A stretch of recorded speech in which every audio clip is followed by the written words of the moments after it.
Blackstone presents An Officer and a Gentleman's Daughter by Douglas Day Stewart. This book is read by Mark Deakins.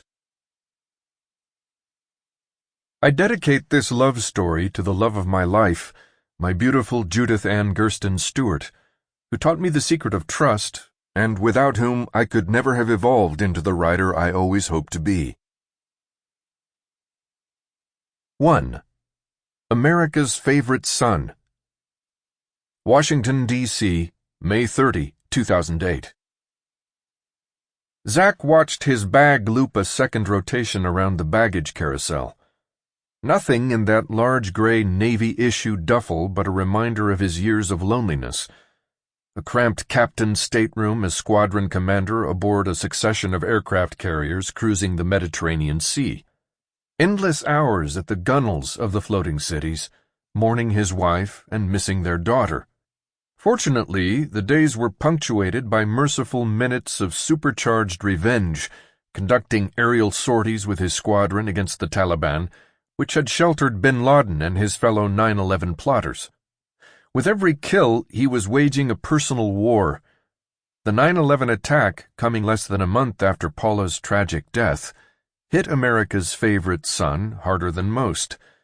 His home had been attacked, then his homeland, causing him to conflate the two events. A victim of childhood abuse, his mind worked that way.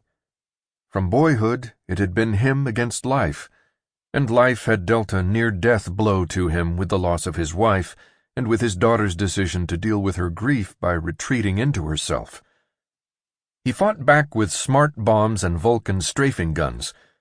This dark passion for payback kept him alive. But revenge was a chemical that got into your blood and changed you. The warm tones of life, marriage, family, and love had retreated into caves of distant memory. But now he was home. Not for a visit. To stay.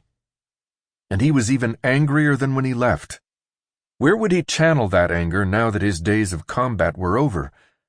The answer was obvious. Put an end to his war and form a family again with his fellow survivor, his favorite person in the world, his strong, precocious daughter, Shannon. But that wouldn't be easy. Paula's death had changed all that, and the 6 years that followed had opened a gap between them he never thought possible. Shannon had not picked up any of his calls in nearly a month.